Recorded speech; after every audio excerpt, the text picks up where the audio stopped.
Social media sucks. Hey, what's up, everyone? Welcome back to the Chill Out podcast. I have a very special recurring guest, Demi. What's up? Hey, how's it going? I'm good. How are you? I'm doing great. So we haven't recorded since like last year. How's 2024 been treating you so far? I actually wanted to ask you this as well. We're so in sync, you know. Well, yeah, New Year's was cool. I don't even remember what I did for New Year's. I actually don't remember. I'll get back to it. Yeah, no, it's going well. January was such a write-off month. I feel like I don't even know what I did for the whole of Jan. It just went literally so quickly. I sound so old, but yeah, it just flew by. Yeah, New Year's resolutions are going well. I think I'm sticking to most of them, so that's really good. So overall a good start to the year. How about you? It's been good. I can't believe it's like February. It's almost March. Almost. Yeah, and it's Valentine's tomorrow. So crazy. But we went to this really cool event together, which was so much fun, which was obviously one of my New Year's resolutions, which is getting more out there. Say yes more. Yeah. Exactly. So that was so much fun. I had a lot of fun. But yeah, in this episode, we both wanted to speak about social media, the impact that it has on, us as people, and also discussing the pros and cons. So yeah, I'm very excited to get into this episode with you. Me too. And also, before we start, congrats on 500 subscribers. So cool, so fun. I'm so happy for you because that was one of your goals as well. So yeah. Yeah, no, I'm very stoked about that. So cool. Honestly, thank you. Okay, so I'm gonna give it to you to start off first, because yeah, Don't peek at my arm questions. because this is kind of your main idea, and I really love it. So yeah, take it away. Okay, well, first I wanted to ask you on the creator's side, because we have a cool kind of, I guess, double side of you're a creator. I mostly just consume content. I don't really post in the creative space or whatever. So I wanted to ask you, how long ago did you start creating content, and what was the reason you started? Okay, so I've always been into filming and taking pictures. Ever since I was young, I remember getting a digital camera for Christmas one year, and then I would take pictures of our family on vacations and all of that stuff. So to me, it's always had a special place in my heart because it's more capturing memories. Yeah. So that was very special to me. And then when social media started coming around, I've always wanted to obviously do acting, but that's obviously something that's not going to be happening anytime soon. You never know, maybe. Well, yeah, I guess, but YouTube became a place where I could kind of take my struggles that I went through in terms of an eating disorder or body image or mental health, and I could rather make videos about that and help people in my situation. So that's what inspired me to actually get involved in that. And then obviously I like skincare and anything natural and all of that type of stuff. So yeah, I just really love making content. I love making videos, and I started doing YouTube I think two and a half years ago. Okay. And taking it seriously, and then I started this podcast about 3 years ago. So Okay, so the podcast came first, and then you did videos afterwards. yeah, so I did have a channel before. Actually, I had 2 other channels, but the videos on them are so embarrassing. But they're still up. Yeah, I managed to take a few videos down from those other ones, but they were so embarrassing. Oh my gosh. But I started taking it really seriously because so basically my dad inspired me to start YouTube and actually take it seriously, and then I did this course on video marketing. Okay. And then it kind of showed me how to write a video script, how to edit the video, and all of that type of stuff of YouTube. So yeah, I'm so passionate about it. It makes me so happy. So fun, yeah. And what's your favorite part of the creation process? Coming up with the idea, or writing the script, the actual filming, or the editing? What would you say is the part that motivates you, and that's the most fun part to do? I think the editing is probably my favorite part because the filming, it is fun, but it's a lot of work. Yeah. Because also if the shot isn't right, or if the lighting isn't good, and then you're looking at it after you've filmed everything and then you have to redo it, it's it's a lot. So I think the editing is probably the best because you can also kind of put your own personality into it, and the things that I say, or the facial expressions that I do sometimes in videos, if I'm messing up, I like to keep that in, and then maybe I'll highlight it. Yeah, make it so, more real. Yeah, so show people that I actually do make mistakes. So the editing is probably like the most fun part of it. And then you can also like listen to music while you're editing. Yeah. And then you can add like little memes in, and It's just creation come to life. Yeah, it's so much fun. And like rewarding to see like the end product. So on that note, I want to talk about a video that went viral recently for you. Somewhat viral. Well, no, pretty viral, right? Small and tiny. Yeah, viral for YouTube, I feel like, because YouTube doesn't, I feel like, get like millions of views anymore from like popular podcasts that I see on TikTok and whatever. Like their clippings get like 1 million views on TikTok, but then when you go onto the actual YouTube page, it's like 100,000 views. Yeah. And it's like, how's that like ratio is weird. So I wanted to ask like what you think made that video go so viral, because I think it's quite a like broad topic as well, just like social media in general, of like why things go viral and like what kind of content are people looking for. Sometimes it's also like the randomest thing you can post and then that thing does well, and it's like, why does the algorithm push that, but then like not push something that you've been working like maybe a little bit more hard on or like thought on longer and put more effort into, and then like the one video that you just made like on a whim goes viral. Like the algorithms pick weird stuff, I feel. Yeah, it's so sweet that you said it went viral. But it was one of the highest performing on my channel, yeah, for sure. So I'm happy. But it's just crazy because like I obviously come up with ideas and then I'll write them down on like a sticky note, and then I will decide when I'm gonna film it and stuff. Yeah. And then that one I did like on the weekend, and I was like, I just got like a bunch of new clothes. Let me try them on and like make a video about that. And then I think maybe it's because of like you're trying on outfits and people like sex sells, I don't know, or because the title, it was clickbaity, so it was like retail therapy saved my life. Yeah. So maybe it was something like that, and then people could like they wanted to click into it. But it's very difficult because there'll be some videos that I put so much like research and energy into, and then they'll get like 24 views. Yeah. And then I'll like look every day and like try and see like what I can improve on. But I feel like sometimes you kind of just, it just happens. Like you just have to keep on posting and being consistent, and then kind of just have to hope that something comes out of it. But like I told you earlier, like sensationalism and like sex and that kind of stuff like sells. Like people like scandal. Yeah. So they're not gonna really sometimes watch a video that's like thought out or like positive, and so it's like a niche audience that obviously would watch that, but not everyone. So I feel like my focus isn't necessarily to go viral, but obviously I want like views, because I have a bigger message for my for my channel. But I guess it is what it is. But I wanted to ask you about your viral video, because on TikTok, how many views are you? Like 3.1 million. Just check. Dude, when I checked your TikTok and I saw it, I was like, OMG. Let me see. This stupid video, 3.9 million views. 3.9 million. How many likes did it get? 47,000. What? Yeah. 47,000. Yeah, literally the most stupid video that you can get. I don't know if anyone can even see that, but it was in the very start of COVID as well, and like I don't post on social media, so my intention wasn't to go viral. Like it just literally happened. So I like posted in the beginning of TikTok. No, not TikTok. Sorry, when I got TikTok, but then COVID started. You want me to take? Yeah, say it. When COVID just started, I was like, you know what? People have been talking about this app for so long. Like, no one's gonna judge me, and I'm at home. Like, let me just download and see what it's about.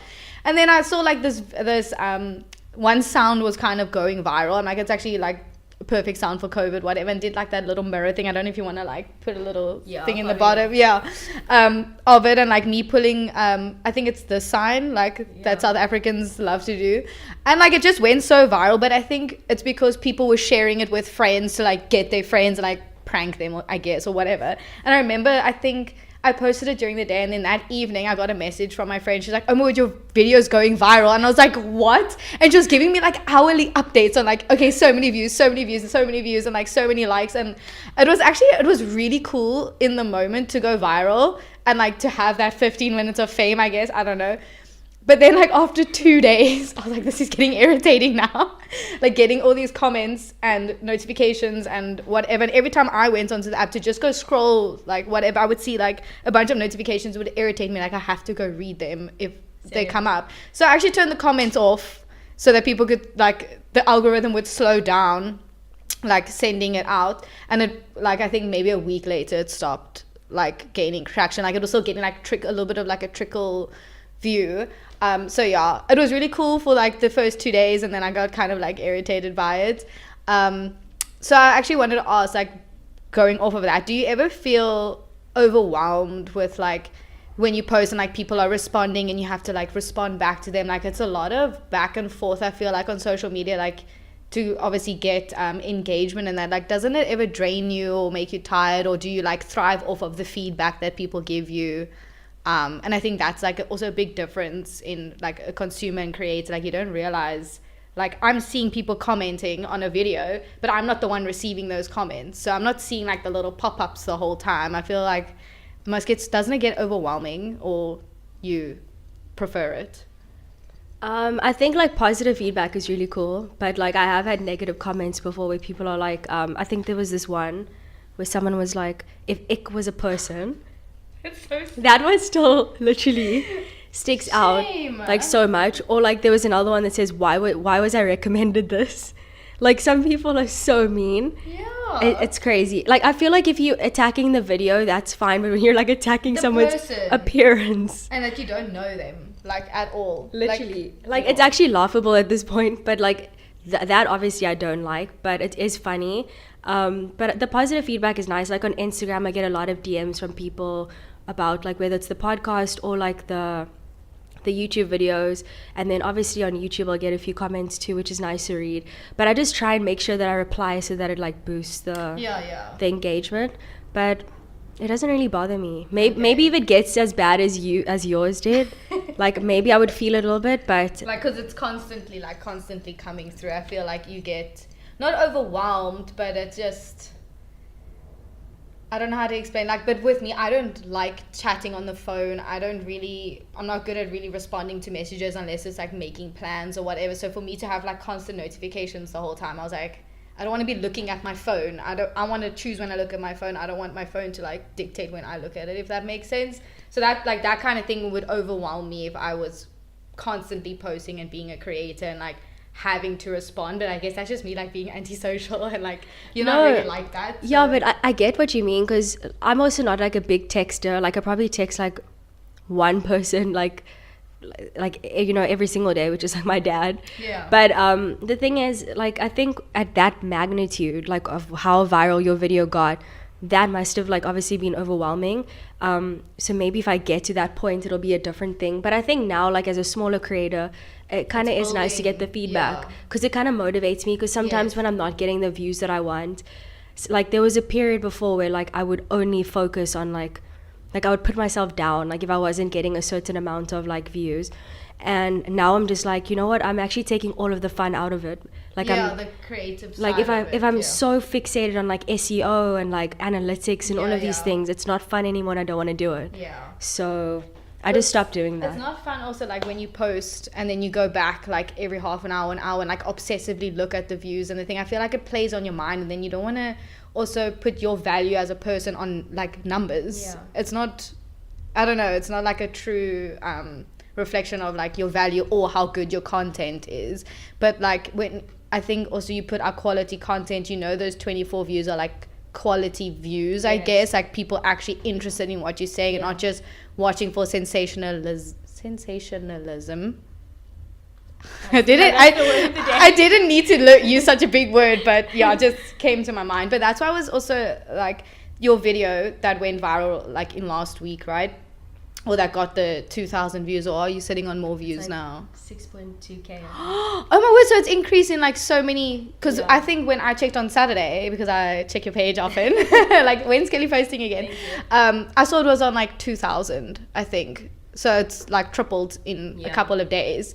What was it saying? Yes. So I feel with that kind of video, like it was a fun, cool video to watch, but people are so concerned about like staying on trend and buying mass amounts of clothes and like, you know, trying to keep up the whole time. Like I don't know how you are like with shopping and stuff, but you don't seem to be as like a materialistic person that has to constantly be on trend the whole time. Like you bought not classic pieces, but yeah, you know what I mean, like basic pieces that you can dress up or dress down and like wear for an extended period of time, where I think a lot of people now buy clothes for like seasonal or for like a month or for one event. And I think things like that on social media do really well because people want to know what's the next best thing to wear, and like where can I get this from, and like where did you get your pants from, and all of those kind of things. So I think those types of videos do really well because we're so focused on like consuming things, and you did it because it was, you bought yourself a bunch of nice stuff, you know, and just wanted to share it. But so I think like that's obviously why I think that word like haul did so well, because almost every third or fourth TikTok I see is like Shein haul, and I'm just like trying to get past them as well because like it's too much, and then it's so much pressure to try and keep up with appearances all the time, and you like when you go out, you're like, oh my word, am I trendy enough? Is someone going to judge me what I'm wearing? But actually they're thinking about the same thing as you. But I just think like it's a conversation around like consumerism that like links with social media, like pushes trends, and like the trend cycle is like 2 weeks now or something instead of like a full season, and it's just so crazy. And like the pollution, and oh my word, you can like spiral thinking about it. No, but like if you think about it, another thing that also like affected me mentally was the fact that YouTube has taken like a huge dip now, because obviously everyone's attention spans are so short, so everyone's consuming like short content all the time. So another thing is as well is like people also they like videos have become so saturated. Like everyone is doing skincare videos, everyone is doing get ready with me, everyone is doing all of these things. It's like, oh my gosh, it's like it's too much. And sometimes you kind of can't stand out because you're not able to like be different because everyone is doing it. So that's why I'm just trying to be consistent with the stuff that I like to do, and like hopefully eventually over time, like, you know, everything always comes back. So I feel like that's something that's really sucks right now, is that like it's so oversaturated, which is pretty annoying. But you have to find your niche, I guess. But there's so many different niches on the internet. So like there's so much oversaturation, like you were saying. 3 years ago, 4 years ago, when I started scrolling on TikTok and whatever, like books and stuff, I've struggled to find book recommendations. And now also like every couple of videos it's a new book recommendation, it's a new whatever, and like you can literally find millions. And like how do you also stand out and like try to recommend a book that you really really love without it like falling to the side because other people are recommending more popular books or whatever? So I can't imagine the stress of like trying to figure out what's going to trend, how you're going to get views. But I know you said you just create and do what you like, but at the end of the day you do still want your views to go up. So it's like a balance you kind of need to find of like, do you need to post all the time to try and keep up with trends, or like stay passionate about what you are posting about? So that balance I don't think I could ever. So it must be a lot of work, like mental. I feel like it's a lot of mental work, and like you constantly going through your head the whole time, like how can I make this video better, or like what can I change next time, or like I need to do this many videos this month and stuff. Like it's a lot. Yeah, it is a lot of pressure. And the thing as well, especially with podcasts now as well, it's also becoming very saturated. Like everyone has a podcast, which I personally think is a really good thing. Because like it's not, people don't really watch like long form interviews on TV anymore. Like I feel like also with like you know, when you're a podcaster and you have like a guest on, it's more like unfiltered. Like you don't really have to worry about what like these corporations want you to say and all of that stuff. So people want that like intimate experience with like the celebrity or the guest or whatever, which is nice. But the thing that like bothers me sometimes is like, you know, everyone is trying to go for like the, you know, like those shows that only have like, I think I spoke to you about this other day, but like they only want to have like these really top influencers on the show, which I get, like it gets views, but like the kind of vibe that I'm going for isn't necessarily like that kind of like mainstream type of thing. It's more like I want to give you advice, whether it's about like therapy or like mental health or like different types of conversations that like I'm passionate about that I hope you would like as well. So it's a lot of pressure to keep up with that as well, because people are constantly being like, that's not good enough if it doesn't look like that, or if you don't have that. So it like it has its pros and cons, I guess, but it is kind of frustrating. But I wanted to ask you, as a consumer of social media, how does it impact your mental health? Like how does it make you feel like as a woman? Because I know for me sometimes Instagram is not a healthy place. I think that for me, the two platforms that I like to use is TikTok and YouTube, which is more like positive for me. But Instagram's not a healthy place for me. And also in terms of growth as well, I'm not really gaining anything from that platform. So yeah, how does it impact your life basically? So I've always had like a weird, I don't even want to say weird, relationship with social media, because I've never been someone that posts often or a lot, and there's been like maybe small periods of time in my life where I felt like I needed to post and I need to get the story to look right and whatever, which I was kind of feeling just before COVID actually started. And then the January of 2020, I was like, you know what? I actually need to take a break from social media. It's impacting me too much. I'm losing too much time in the day on it, because again, like, I'm just scrolling. That's what I like as a consumer. You scroll and you read comments and you only consume, obviously, you know what I mean. So I uninstalled Instagram. I didn't have TikTok at that time. I logged out of Facebook. I literally logged out of everything and uninstalled everything, because I just feel like my brain was like rotting, if that makes sense. So I've always gone through phases, like even before then, like I went through phases where I would uninstall and reinstall and uninstall and reinstall, because I didn't like comparing myself to other people, which is very unhealthy, like people in high school or like friends and whatever, and like they may be going out more and stuff. It's like I feel left out, but I don't actually want to do any like that at the end of the day. And then when I was doing something, I was too focused on like trying to get the right shots or trying to make it look like I was having fun than actually having fun. So that's when, to me, I was like, okay, I need to actually like detox from it. I haven't installed Instagram since then, except for like for my books to sell on, but I don't scroll it as like you normally scroll social media.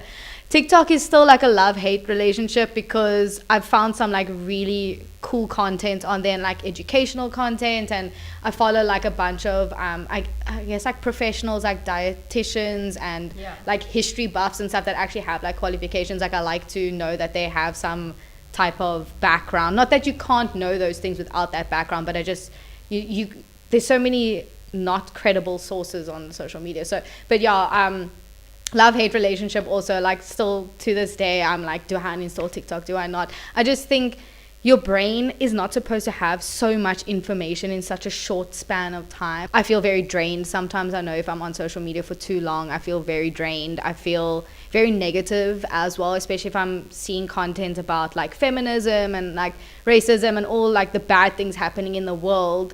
Your brain is perceiving that as like happening to you, kind of thing. So like sometimes you do need to, like, it's good to be aware of those things, but sometimes you do need to take a break. And I also see stupid people on social media, like, and I know it sounds mean, but like when you in the like comment section, I think we spoke about this the other day, when someone was making like a bean soup and the person was like, what if I don't eat beans? Like, then don't make the soup. Like it's like little things like that that will start to irritate me. And if those things start getting to me, then I know I've been on social media for too long and I need to like take another break or whatever. So I don't know, because sometimes it's nice to just not have to think for the day, like just for half an hour, just to unwind, or you find really cool content that you're really passionate about. So there is definitely like a pros and cons, and like you need to learn the balance. And like I can feel when my balance is off, and then I just have to uninstall everything. Like I go cold turkey. But yeah, other than that, like I think it's a really cool tool, especially for you that has like a message to give everybody and you want to share positivity and like help people improve their lives and stuff. Like it's a really great tool for that kind of thing. But what's so sad is a lot of people don't go onto social media to try and like better themselves. Well, you can if you're like searching for it, but normally like when you're just scrolling to be like not thinking about anything. So yeah, it's a weird like give and take, like push and pull situation, I feel like. Yeah, it's just like from a business standpoint, like, you know, it's so easy right now to build like a personal brand or like have brand awareness because of social media. So like obviously if you want to promote yourself and promote what you're doing, like you have to use it. And the thing is, like when I speak about Instagram, for example, to me it's like such a toxic environment. Like I agree with everything you said, but it's also like a lot of comparisons. Like I don't follow anyone anymore that I feel like I can't relate to, or like if I like, for example, like when I started working out, I was looking at, you know, you like kind of go for like body goals and you want to see who you can kind of like aspire to that's relatable. So there's obviously a lot of fitness people out there that you don't really know how they got their body like that. It's you don't really know, and that's kind of the question you have to ask. But before, I would believe that everyone looks like that. Yeah. No one is editing their pictures. Yeah. And like obviously I knew angles, you know, everyone knows their Lighting angles, and all yeah. that. But I didn't know that you can actually physically like Alter. alter your picture